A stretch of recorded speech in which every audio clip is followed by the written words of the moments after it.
Ladies and gentlemen, welcome back to the channel. Did you know Canada once set its own parliament buildings on fire?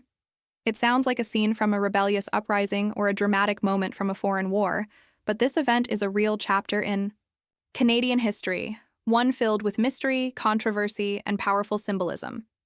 In this video, we'll uncover the forgotten story of when flames engulfed the heart of Canadian democracy. Was it a riot gone too far? A calculated act of political protest, or something even deeper, hidden beneath layers of national memory? You'll discover the key events that led up to that fateful day, who may have been responsible, and why it still matters over a century later. This is more than just a fire. It's a story of fear, power, and the fragile nature of public trust.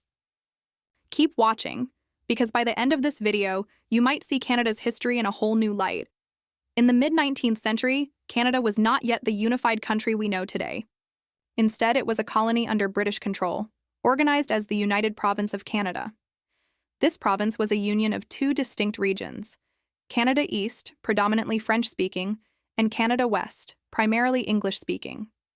Each region had its own identity, culture, and set of grievances, and while the union was meant to bring stability, it often did the opposite. The capital at the time was Montreal, a bustling city and a key political and economic center, but also a flashpoint for rising tensions. The 1840s and 50s were years of political unrest and sharp divisions. The system of governance tried to balance power between English and French Canadians, but instead it exposed deep-rooted frustrations.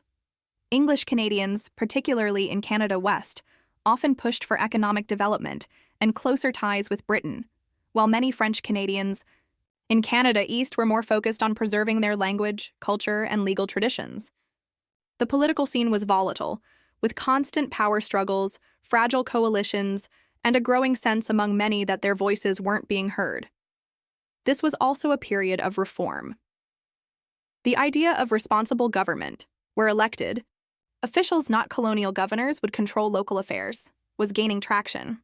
But not everyone agreed on what reform should look like. While some saw it as a path to democracy, others feared it would shift the balance of power too far. These disagreements weren't just about politics. They were about identity, power, and the future of a diverse society trying to function under one system.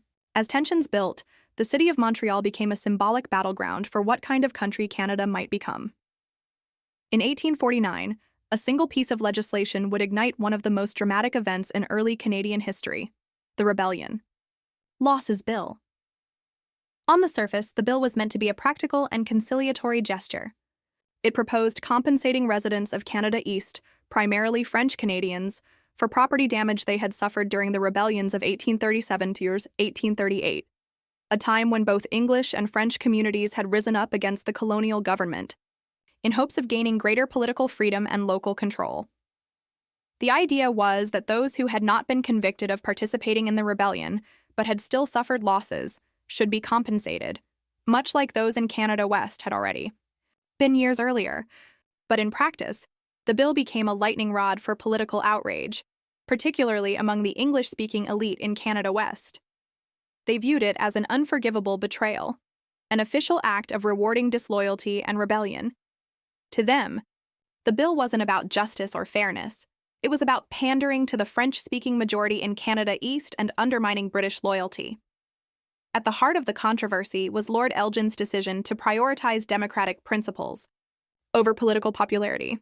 As Governor-General, Elgin represented the British Crown in Canada, and many expected him to use that authority to veto any law that could be seen as disloyal to British interests. However, Elgin was a firm believer in the evolving concept of responsible government, a revolutionary idea at the time. According to this principle, the colonial government should be accountable to the elected representatives of the people, not the personal whims of the Crown's representative. That meant if the majority in the elected assembly passed a law, it was his duty to uphold it, even if he personally disagreed. This made Elgin's position extraordinarily difficult. The Rebellion Losses Bill, though controversial, had passed through all the proper legislative channels. Its supporters argued it was an act of justice and reconciliation, a necessary step in healing the wounds left by the violent uprisings of the 1830s. But its opponents, especially among the English-speaking business and political elites in Montreal, and Canada West saw it very differently. To them, the bill symbolized the government's willingness to financially reward individuals they viewed as traitors, those who had taken up arms against British rule. Even though the bill specifically excluded anyone who had been convicted of treason, its critics believed the compensation would inevitably benefit sympathizers and former rebels. When Elgin signed the bill into law on April 25, 1849, it was more than just a legal formality. It was a statement. It declared that elected lawmakers, not imperial authority, would shape Canadian policy, and that infuriated a powerful segment of the population. Riots broke out almost immediately. Crowds of angry Protestants and Loyalists filled the streets of Montreal. They jeered, hurled insults, and soon turned violent. Effigies of Lord Elgin were burned in public squares, symbolizing their outrage not just at the man, but at the system he represented. The fury was not random. It was deeply political and symbolic. These protesters believed that British Canada was being betrayed from within, that French-Canadian influence and democratic reforms were eroding their cultural and political dominance. Their anger wasn't just about money or a single bill. It was about a changing society they no longer felt they controlled. And then, in a moment of rage and symbolism, the mob made its most dramatic move. They marched to the Parliament buildings. In Montreal, the very heart of Canadian political life. What happened next would turn a political crisis into an act of destruction that still echoes through Canadian history. On the evening of April 25, 1849, the political tension that had been simmering for weeks exploded into an act of shocking defiance. That day, Lord Elgin had formally signed the Rebellion Losses Bill into law. By nightfall, the city of Montreal was in chaos. Thousands of furious protesters, mostly English-speaking Loyalists, gathered outside the Parliament buildings. Their anger boiled over into action, shouting, chanting, and hurling stones at the windows of the Legislative Assembly. The scene quickly descended into violent bedlam. Mobs stormed the Parliament, smashing furniture, ripping down curtains, and looting papers. The building, a symbol of government authority, became a target not just of political dissent, but of outright destruction. As tensions reached their peak, torches were lit. Flames began to rise inside the halls of Parliament, ignited by those who saw fire as the ultimate act of protest. The blaze spread rapidly, fueled by wooden interiors and the chaos of the riot. Within hours, the Grand Parliament buildings were engulfed in an inferno. By the time the fire was under control, it was too late. Montreal's Parliament had been reduced to smoking ruins. The destruction wasn't just physical, it was symbolic. To the rioters, it was a bold statement that their loyalty to Britain and their disdain for what they saw as traitorous policy could not be ignored. But for others, it was a terrifying sign of how fragile Canada's political system still was. This was not just a protest, it was a direct attack on democracy itself. Authorities were caught flat-footed. The scale and speed of the riot overwhelmed local law enforcement. While some arrests were made, the response was slow and largely ineffective, and many of the rioters escaped any real punishment. The destruction of the Parliament building sent shockwaves throughout the colony and back to Britain. In the streets of Montreal, the reaction was divided. Among the English-speaking elite and conservative Loyalists, the riot was seen as an unfortunate but understandable expression of outrage. But among French Canadians and supporters of reform, it was an appalling and violent rejection of democratic progress. The burning of the Parliament buildings wasn't merely an isolated act of vandalism. It was a powerful symbol of a nation at a crossroads. The smoldering ruins stood as a stark reminder of the volatility lying just beneath the surface of political life in pre-Confederation Canada. It revealed that beneath the formalities of parliamentary debate and legal reform, there remained unresolved tensions rooted in language, culture, and loyalty. For English-speaking Loyalists, the fire was a desperate cry against what they saw as a betrayal of British values. For many French Canadians, it was a reminder that even peaceful political victories could provoke violent backlash. The event shook public confidence in the government's ability to maintain order and raised urgent questions about the path forward. Could a colony so deeply divided truly function as a single political entity?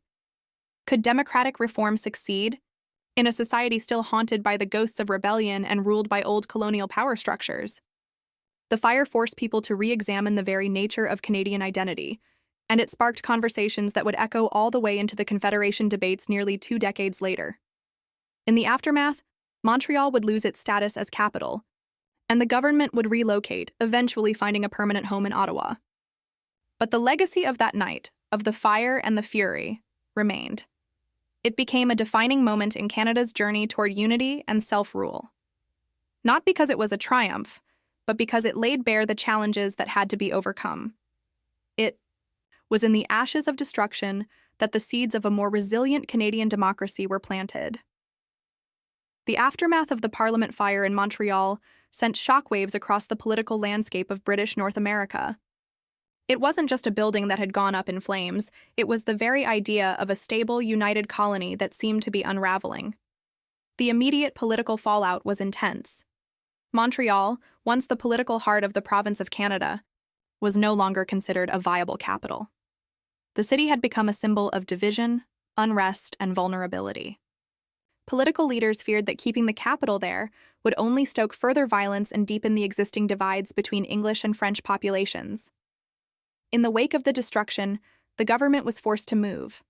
First, it relocated to Toronto, then to Quebec City, an uneasy shuffle between the power bases of Canada West and Canada East.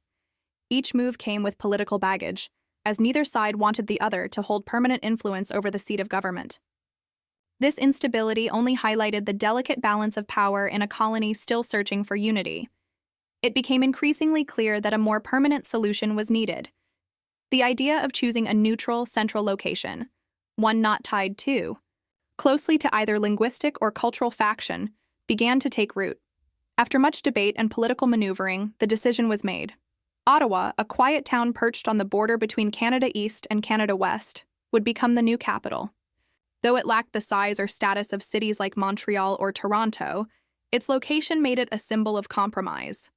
Surrounded by dense forests and accessible by both river and rail, Ottawa offered strategic advantages and, more importantly, a chance to start fresh. Choosing Ottawa marked a subtle but significant shift in the colony's political identity. It reflected a desire to move beyond the old grievances, to build something more balanced and forward-looking. But the road ahead was still uncertain. The fire had exposed just how fragile the Union truly was, and how easily political tensions could ignite into chaos. In the years that followed, these lessons would linger in the minds of those pushing toward Confederation, reminding them that peace, progress, and unity had to be deliberately and carefully built, brick by brick, city by city, compromise by compromise. The decision to make Ottawa the capital was more than just a logistical move. It was a deliberate attempt to reshape the narrative of Canadian governance. Nestled between rival regions, Ottawa represented neutrality, a place where English and French, reformers and conservatives could meet on more equal footing. It offered a clean slate, away from the emotional scars left by the riots and the destruction in Montreal. In that sense, Ottawa became a physical and symbolic middle ground, a cornerstone for a more cohesive national identity still in the making. But the scars of the Parliament fire didn't fade overnight. In its aftermath, political debates grew, sharper, suspicions deeper. The rebellion losses. Bill had passed, but its passage had revealed how fragile public trust in government still was. Questions about loyalty, justice, and cultural survival remained unresolved. The very need to relocate the capital was a reminder that violence could derail democracy, that a single spark could undo years of careful negotiation. Yet paradoxically, this moment of destruction also planted the seeds for something more enduring. In facing the chaos, Canadians were forced to confront the real challenges of coexistence and representation in a diverse society. The trauma of 1849 echoed in the discussions that would eventually lead to Confederation in 1867, where compromise and balance became guiding principles. The memory of fire, of division, and of rebuilding served as both warning and inspiration, a reminder that the path to unity would never be easy, but it was necessary. In the charred remains of Montreal's Parliament, Canada learned one of its earliest lessons in nation-building: that democracy is not just about laws and votes, but about trust, dialogue, and the willingness to build something stronger after everything seems to fall apart. The burning of the reshaped Parliament buildings in 1849 was a defining moment not just in the history of Montreal or the province of Canada, but in the evolution of Canadian democracy itself. It tested the young colony's commitment to the idea of responsible government, where the executive power is answerable to the elected legislature, not appointed officials or popular mobs. Governor-General Lord Elgin's refusal to veto the Rebellion Losses Bill, despite fierce opposition, affirmed this principle. He chose to uphold the democratic process rather than yield to political pressure or violent outrage. In doing so, he helped lay the foundation for a political culture based on accountability, law, and compromise. The event forced Canadians, English and French, loyalist and reformer, to reckon with the reality that democracy often brings discomfort. It requires respecting outcomes we may not agree with. It involves negotiation, not domination. Listening, not just shouting. In this way, the fire of 1849 became more than just a literal blaze. It was a crucible through which Canadian political maturity was forged. The legacy of that night also resonates in how Canada understands itself today. As a country built on negotiation between distinct cultures, languages, and regional identities, modern Canada has inherited the challenge of managing diversity within a single political framework. The events in Montreal revealed early on that unity could not be imposed, it had to be earned and continually renewed through mutual respect and institutional trust. Ottawa's selection as the capital, the move toward confederation, and the gradual decentralization of power to provinces were all, in part, responses to the volatile lesson learned in 1849. Importantly, the episode also reminds us that protest, even when extreme, has been part of Canada's political journey.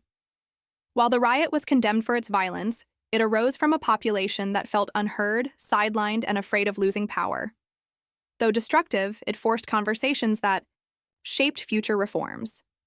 Canada's political system evolved not in spite of its conflicts, but through them.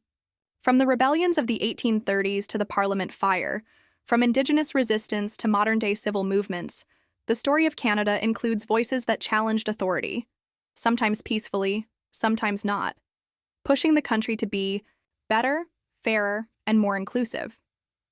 This moment in Canadian history, though rooted in turmoil, ultimately became a milestone in the nation's democratic evolution. The flames that consumed the Parliament in Montreal illuminated the cracks in a fragile union, but they also revealed the resilience of a society learning to govern itself. The struggle between opposing visions, English and French, colonial, and reformist, elite, and populist, was not the end of Canada's political experiment, but the beginning of its real test. And in facing that test, Canada began to develop its distinct identity, one that values negotiation over force, process over passion, and coexistence over domination. The legacy of 1849 endures in every parliamentary debate, every protest march, and every peaceful transfer of power. It reminds Canadians that the right to dissent is a cornerstone of democracy, but so is the responsibility to resolve disagreement through institutions, not arson. It shaped not only the mechanics of Canadian governance, but also the national character, cautious, collaborative, and built on compromise. That night in Montreal wasn't just a chapter in the past, it's a living echo. It speaks to today's challenges, when political divisions still flare, and the meaning of democracy is constantly being renegotiated. The lesson is clear: democracy is never finished. It must be defended, debated, and rebuilt, just like those Parliament walls were. And it's in that ongoing work, born of fire, sustained by dialogue, that the true legacy of 1849 continues to guide Canada forward. As we wrap up today's deep dive into the burning of the Parliament buildings in Montreal, we've seen how a single moment of outrage, fueled by political tensions and cultural divisions, changed the course of Canadian history. From the passing of the Rebellion Losses Bill to Lord Elgin's controversial decision and the fiery destruction that followed, this event left an indelible mark on Canada's journey toward a more democratic and unified nation. Now, I want to hear from you. What would you have done if you were there in 1849? Would you have joined the protesters, or would you have stood with Lord Elgin and the democratic process? Drop your thoughts in the comments below. And if you enjoyed this video, don't forget to like, comment, and subscribe for more fascinating stories from Canadian history. Next week, we'll explore another fascinating chapter in Canada's past, Canada's Forgotten War, the Fenian Raids. You won't want to miss it. Thanks for watching, and see you next time on History Revealed.